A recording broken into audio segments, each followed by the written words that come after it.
After unboxing the Shark Ion W1 cord-free handheld vacuum, you'll need to fully charge the Ion Charge battery. To do so, plug the Ion charging dock and place the handheld vacuum in the dock. You'll know the unit is charging when the power button LED light slowly pulses blue. When the Shark Ion W1 is fully charged, the LED light will glow a solid blue. The LED light indicates the status of the handheld vacuum.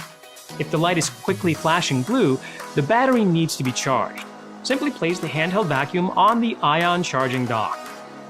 If the light repeats a pattern of 2 blue flashes and a pause, then your handheld vacuum has a clog or blockage. Turn the power off, remove clogged debris, and then turn power back on. To empty the dust cup, hold the handheld vacuum over the trash.